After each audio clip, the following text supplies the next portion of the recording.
My fellow Americans, I've just completed an extraordinary 10-day visit to Europe where I attended the Bonn Economic Summit and helped mark with European leaders the 40th anniversary of VE Day.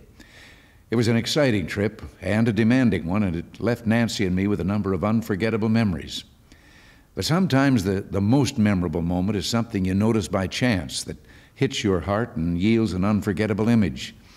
For me, it was the sight of an elderly woman standing among the onlookers as we drove through the streets of Strasbourg, France, on the way to the European Parliament to help mark the 40th anniversary of VE Day.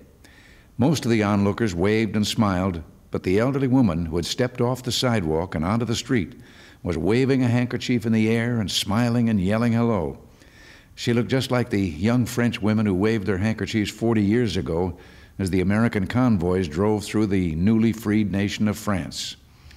And then I realized maybe she was one of those young women. And as we drove by her, I thought perhaps she knows better than all of us what the anniversary of VE Day is all about. It was a wonderful trip, but it's good to be home. And it's especially good to be home this weekend because tomorrow is a holiday very close to our hearts. It's Mother's Day. Mothers are the creators of the family, and the family is the center of society. It's no accident that America chose to honor all mothers with a special holiday. After all, mothers have made a unique contribution to our country. They are the main communicators of the values by which our nation has flourished for more than 200 years. The values of honesty, responsibility, decency, and personal effort. By imparting these and other values to our children, the mothers of America quite literally shape the future. Mother's Day takes on a special significance this year for a number of reasons. One is the extraordinary phenomena of the mothers of America joining together to press for much-needed change in our society. There's Mothers Against Drunk Driving, the remarkable group started by a woman whose daughter was killed several years ago by a drunk driver. MAD, as it is called, has been responsible for helping bring tougher laws against drunk drivers in many states. The group has also heightened public awareness of the problem of drunk driving and made our children more aware of its hazards. There is also the growing number of women who've joined in the fight against drug abuse. Recently in Washington, there was a very important conference for the wives of 17 heads of state and government leaders on how they can strengthen families and help combat the epidemic of drug addiction among our children.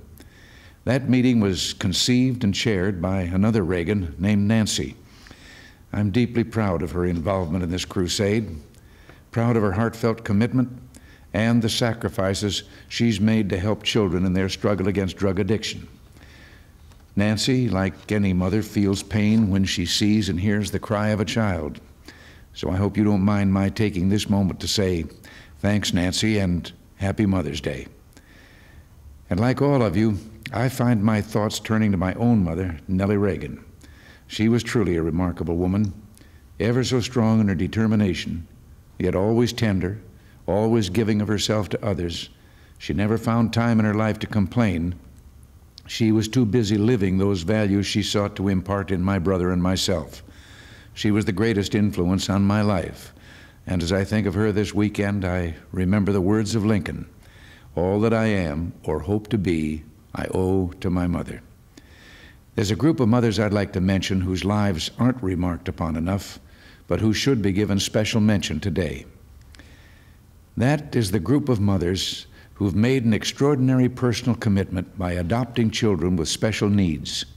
These are mothers who have adopted older children, often foster children, and mothers who have taken in children who are unwell, either emotionally or physically, or who need special care of one sort or another. No one knows the heartaches and joys these mothers go through, helping those who are most in need of a parent's loving concern. Finally, one other group deserves special honors. It's the largest of all, the working mothers of America. Some devote their full time to raising families. Others combine that responsibility with jobs in the marketplace. Some are breadwinners, others are not, but all deserve our respect and thanks. All of these mothers work hard. In fact, they must be the hardest working people in America. Happy Mother's Day to these and all other mothers. Until next week, thanks for listening, and God bless you.